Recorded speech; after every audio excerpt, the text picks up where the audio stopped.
Make 100 reels with me in less than a minute. Let me show you how. I went into ChatGPT and wrote 2 prompts, one for 50 motivational fitness quotes and another one for 50 fitness tips for healthy weight loss. I copied and pasted those onto an Excel spreadsheet. Then I selected File, Download into a CSV file. Then I was ready to head on over to Canva. I went to social media, Instagram Reel, and searched designs.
first certified plant sampling and end-to-end manufacturing for conscious brands and corporate houses.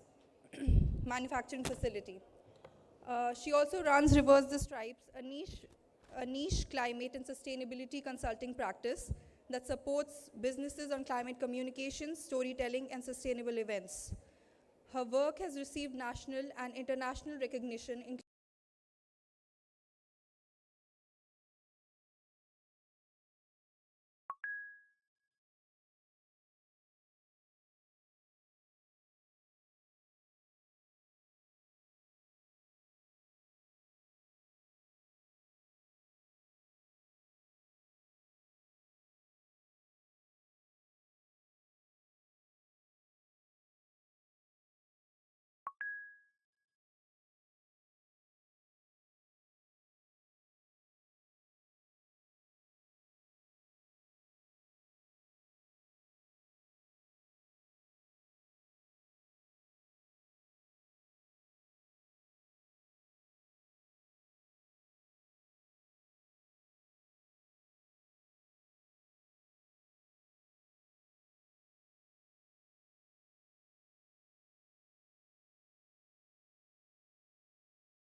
and I want to bring it to India.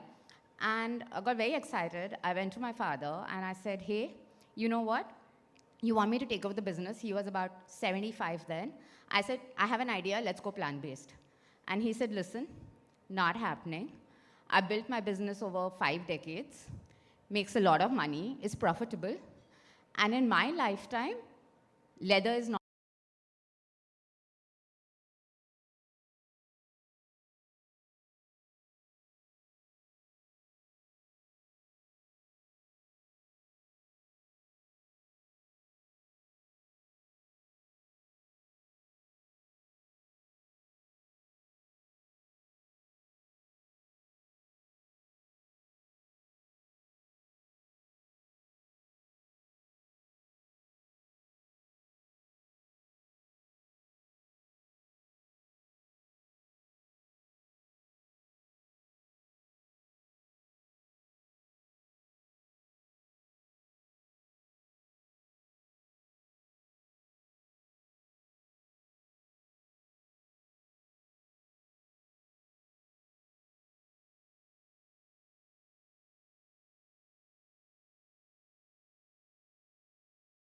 the life of it. So everything I learned, I actually learned on the job. And the whole idea that the product needs to be very high in quality. So if you've looked at the exhibit outside, some of those materials, all those materials have been made by Beej. But the material innovation, I have to say, is entirely done in India. When you see the materials outside, you will see they're made out of banana stem fiber, out of mushrooms, and out of eucalyptus leather, and this research has been developed and done entirely in India by Indian innovators. And what I didn't realize then is we were not just building a D2C brand, what we were building was a category in India. Plant-based accessories is today a very emerging category in India.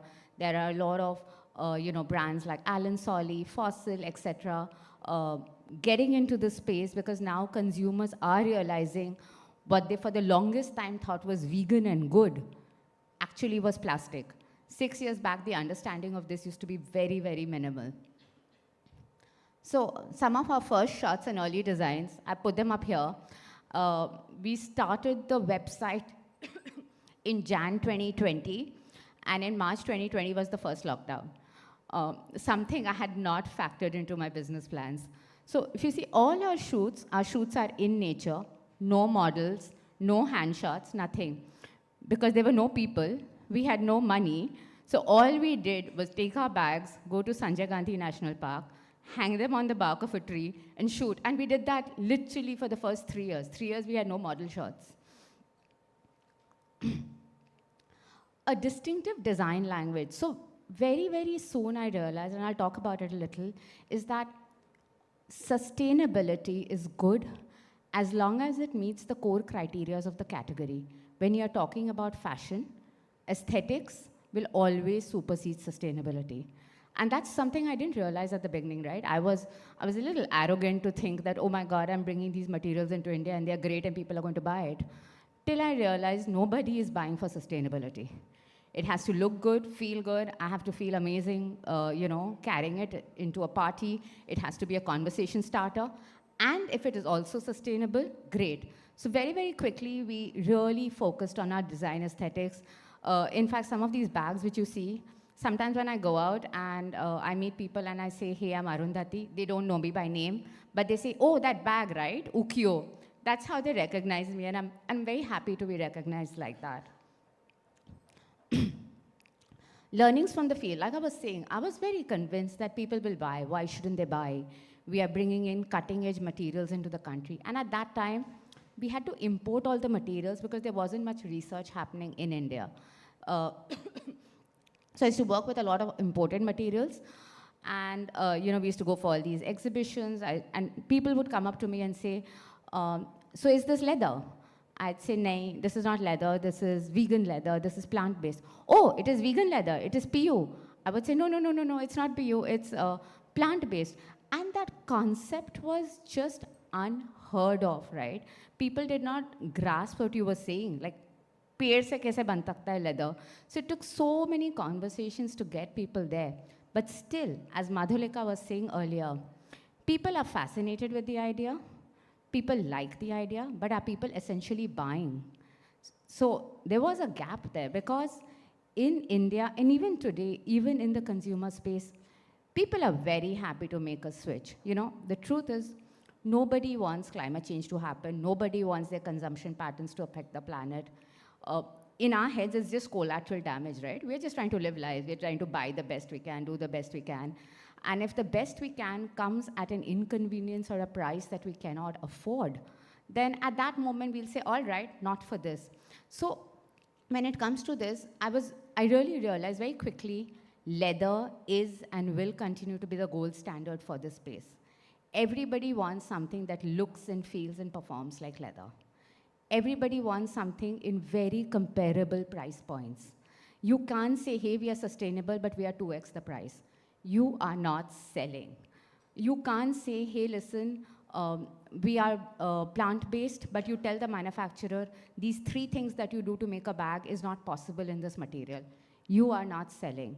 So you have to keep the criteria of the category in mind and build from there.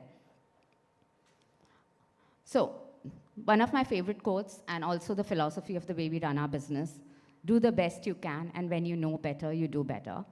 The materials that you see here is from a very popular plant-based leather from Mexico called Deserto. It has been creating waves across the world for the last 5-6 years now. We were the first people to import this material into India. And in fact, when it reached the Bombay port, the Bombay airport. I was called by the commissioner to explain what this material is because nobody had ever brought it into the country. There was no HSN code for it. They didn't know what it was. So it was that new. I was very excited when we launched from it. But as I started reading and learning about it, what I realized is this is 60% bio-based. What that means is 60% of it is cactus pulp, which is dried. It is mixed with a polymer, put on a backing, and you get the leather. That's typically how all plant-based leathers are made. But when you dig a little deeper, what you realize is what they have done is they've taken cactus pulp, which was essentially biodegradable, mixed it with some plastic, which so it now is completely not circular, completely cannot be recycled, and we've created a monster of another kind. And the thing is, when you're one of the early people in an industry, you can get away with this, right? I could have got away by saying it's cactus leather and it's great and fine and sustainable. But I feel like you're also responsible for doing better every time you know better. So when I started understanding about materials a little more, I understood that, hey, no, this doesn't work. And we decided to stop working with them. We were lucky to have a lot of large corporate partnerships. It helps spaces like this hugely because when a corporate decides to endorse a product like this, that's like 5,000 people at one time experiencing a product which they otherwise wouldn't. And we were fortunate to work with a lot of large corporate houses who chose us for their impact, who wanted us to go out and, put cards, put information so that they can tell this story out there. So I think any brand that is starting out in this place, getting the right corporates to support you, not by grants, but in means of actually saying, hey, you have a great product that we want to use and put out there, is really huge and great. So by 2022, we were 2 years in business. This whole idea of, are we really sustainable just because we work with sustainable materials was bothering me a lot. Because at the end of the day, we were importing these materials. What about the carbon impact of that? What about the carbon footprints of that? We were bringing them into the country, paying 30% duty, and then, making products, then exporting them back into another country. And somehow this idea was just not, playing well with me. And I started questioning what we do. That's also around the time a lot of biomaterial research started in India. One of the first brands to reach out to me was Banoffee. I don't know if you all know Banoffee. Banoffee is a plant-based leather alternative made out of the banana stem, which is an agricultural waste. So they take the stem, they extract fibers out of it, and they make leather out of it. We have some products outside, and you guys must take a look. Again, done by this young girl called Jinali. Jinali is a material scientist studying at Yale, and she started developing this material in Kolkata while she was still studying. And we said, and she met me and she said, you work with so many plant-based materials from outside India. Can you give me feedback? And for 3 years, she used to send me materials. I used to test it. I used to give her feedback. And it went on and on. Till in 2023, we actually partnered Beej and Banoffee for the Circular Design Challenge at Lakme. It was the first time a materials innovation company had partnered with a brand to create a collection, and we were one of the finalists. I love Banoffee as a material. We sell a lot of products from Banoffee on our website. And she also paved the way for a lot of other material innovators today to enter the country. This is me just flexing, please ignore. But Beej did well as a brand. Our feedback was great. We used to take the fact that we are, perhaps the first brand people are trying of plant-based very seriously. So my whole point was nobody's experience should be negative, so that people are encouraged to try this category more and more. Whether it's my brand or another brand, it doesn't really matter. Press and awards were kind. A lot of it came my way. But I want to take a minute to talk about this slide and how the space has changed in the last 5-6 years, right? In 2020, there was literally no reference point in India. Today, every 2-3 months, someone reaches out to me saying, hey, I'm doing some innovation in plant-based leather. There is innovation happening with mangoes, cactus, eucalyptus, banana, all sorts of things. Sugarcane agri-waste, wheat agri-waste. I mean, there is so much happening in this category in India today. There is a lot of technical support available.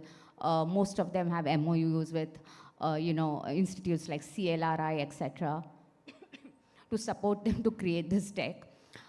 A great thing about Indian materials is they understand they need to be price competitive.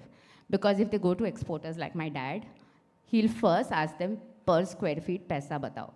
And if that doesn't make sense, the material is not going anywhere. So they actually work very closely with manufacturers, exporters to create products that meet both the quality standards and the price requirements for exports. All of them are internationally certified, so they're really up there when it comes to materials. I think India has a massive opportunity of combining material innovation and research with Indian craftsmanship. I mean, leather is the third largest export from our country. We are known for our leather crafts, whether it's in bags, accessories, or footwear. If we are able to combine that with cutting edge material research from India and expand the leather category into alternate leather category, I think that opportunity is huge and immense, right? The EU laws are changing, and I think the wind is in favor of everybody working in the plant-based alternate sector, because now when you put out a bag, you can no longer say vegan leather. The term vegan leather is technically wrong. Actually, it's technically wrong, but you also can't say it anymore. You can't use, words like eco-friendly leather, vegan leather anymore. You have to give what is the composition of the material. That has to come in the label. And laws like this are now helping the plant-based sector a lot, because consumers are interested in seeing what's really gone into the product. Transparent supply chain. So, global clients today want complete traceability of products because of the digital passport coming into EU by 2030. So again, a huge boost to the plant-based sector. And of course, that pictures of my team, but I wanted to end my talk with something actually Ripu told me when we started. We were having a pre-meeting for this talk. Last year, my dad's clients in Germany, he works extensively with Germany, reached out to him to say, Mr. Kumar, we're exploring plant-based. Do you know anything about plant-based and all of that? And he's like, oh, of course I do. I know this, I know that. And he rattled off everything that, he had learned while speaking with me, because we talk so much about what we do individually. And he said, my daughter's working in this space and all of that. And then they said, hey, but, we can't have it in the same factory, because traceability does not allow leather and plant-based to be in the same factory. Are you willing to set up a separate unit to work extensively with plant-based, because that's the demand? So he came to me and he said, listen, I want to set up a factory in partnership with you, because I think there is a demand. And today, in January, we are starting a new factory, a certified factory for plant-based R&D only. And I feel like if my dad could move, in less than 5 years, the space is moving very, very fast, and there is insane opportunities in this space. Thank you so much.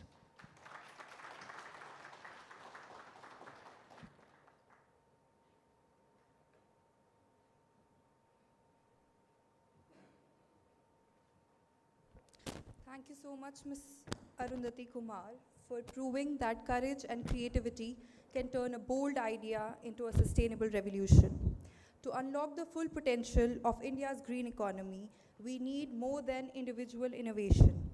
We need an ecosystem that moves in sync. No single actor can drive this transition alone. It takes coordinated policies, patient capital, responsive markets, and strong community participation. To carry the conversation forward, we now transition into our next panel, Catalyzing Ecosystems for Green Sectors. May I invite the moderator, Mr. Rajiv Prakash, founder, Next in Advisory Partners, and advisor to Rain Matter Foundation. He has been a journey partner to several early stage founders in both for profit and non profit domains, helping them transform ideas into impactful enterprises. At Rain Matter Foundation, he is responsible for engaging with industry on climate action. Passionate about entrepreneurship from small town India, he has served on the board of Deshpande Startups and invested in startups from such places. Joining him on the panel are Mr. Sanjay Anandaram, co-founder of the Network of Indian Cultural Enterprises, a non-profit that is building an ecosystem for Indian cultural enterprises. With over 35 years of experience as an entrepreneur, investor, corporate executive, board member, teacher, and mentor, Sanjay is involved with several organizations to drive entrepreneurship for socio-economic transformation of India. He has written and lectured extensively on entrepreneurship, innovation, India's digital public infrastructure, and policy matters at various forums in India and abroad. And joining them on the panel is Ms. Vilma Rodriguez, who is the founder and CEO of Saha Zero Waste, an organization dedicated to resource recovery and implementing decentralized waste management solutions. More recently, Ms. Rodriguez has adopted the role of Chief Transformation Officer, looking to catalyze an ecosystem for waste management. Motivated by the sight of waste burning on Bengaluru streets over 20 years ago, she has focused on creating meaningful environmental and social impact through the collection, processing, and recovery of municipal solid waste. Today, meaningful through the collection, processing, and recovery of municipal solid waste. Today, Saha Zero Waste manages around 100 tons of waste daily and works with corporate campuses, brands on zero waste systems, and EPR compliance. I now invite the moderator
Still looking for candidates through Boolean search strings?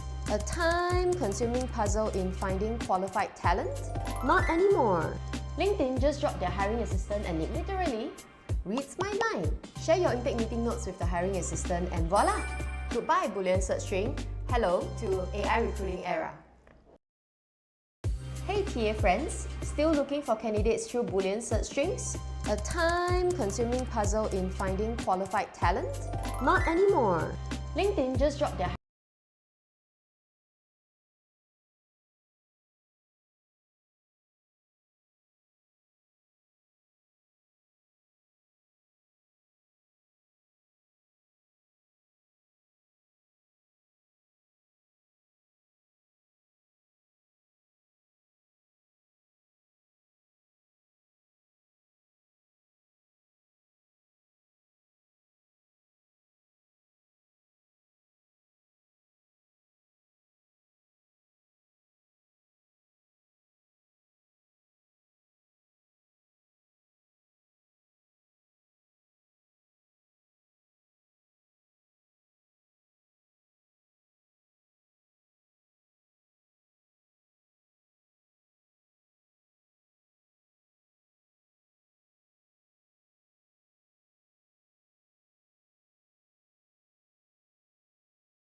Once I selected one, I deleted the font, went to apps and bulk create. From here, I selected upload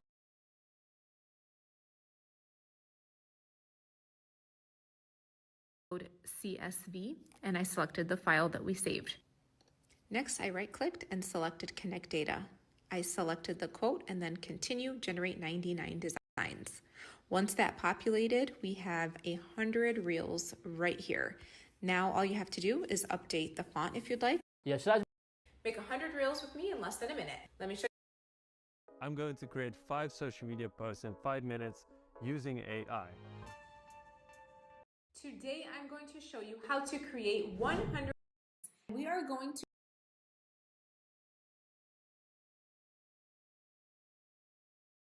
over to Canva. From here, you are going to click on social media, what you'll see right here on the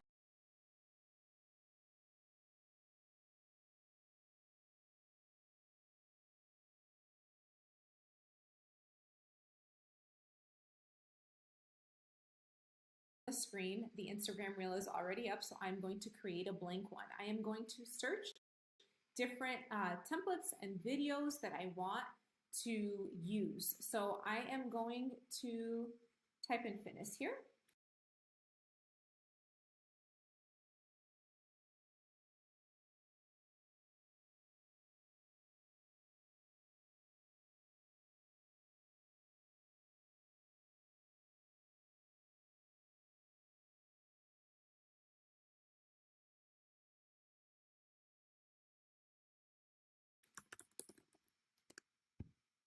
And let's see. You can just select one. Oh, I like this one. Oh, I kind of like this one too. Elevate. Okay. This one's kind of dark. I'm going to go with this one just because I like the going to, and we already have this saved. So this will be over to the left-hand side. You're going to scroll down to apps. Once you see apps, you are then going to scroll down a little bit further and click on bulk create.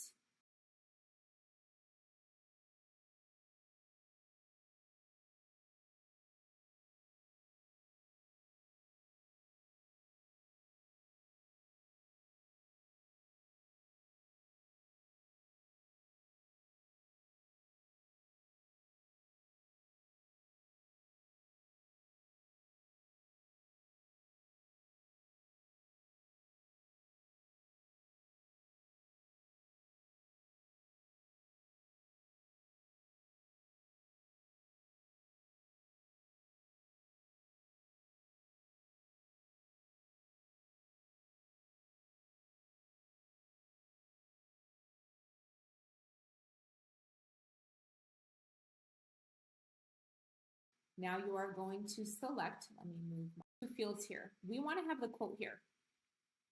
And then you can, of course, data, and you have 2 options. When you download it, you can either do a slower playback speed in Instagram in the editing tools, or you can simply use the cursor to extend it here. So now you have at least 5 seconds. Formatted, change your font, your text, just doing it one at a time. So let's just say you're ready to post your 1 reel, select page 1, download it as an MP4 video, and done. You'll be able to upload it directly onto Instagram. For the bonus tip, you have your reel ready to go, but you still want to create your caption.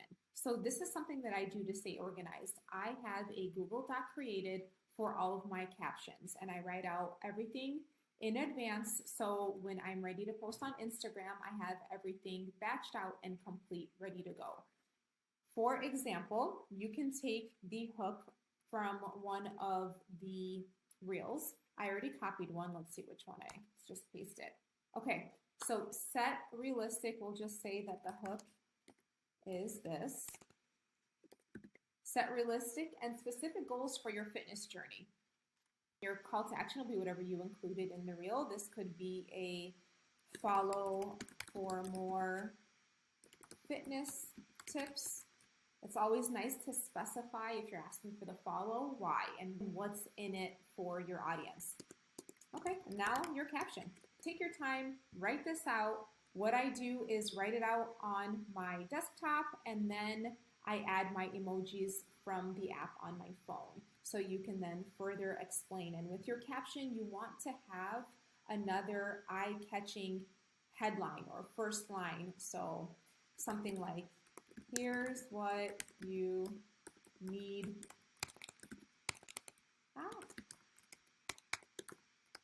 to know.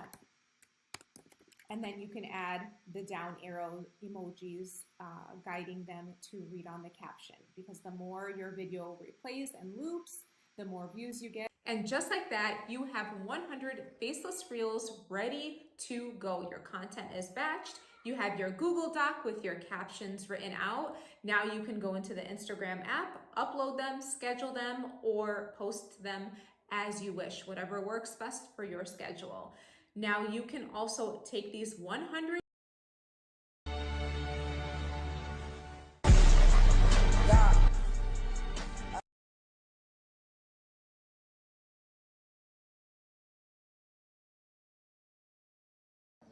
My silly little make 100 reels with me in less than a minute. Let me show you how.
moved in seconds just by giving a simple prompt. I use this AI tool to turn a static stock market graphic into a smooth motion animation. Now all it took was a short JSON prompt and the tool handled everything: timings, transitions and the effects. You can use it for your dashboards, product demos or any creative visual you want to bring to life. Comment JSON for the link and get the best prompt to animate your designs. Now you can make pictures move in seconds just by giving a simple prompt. I use this AI tool to turn a static stock market graphic into a smooth motion animation. Now all it took was a short JSON prompt and the tool handled everything: timings, transitions and the effects. You can use it for your dashboards, product demos or any creative visual you want to bring to life. Comment JSON for the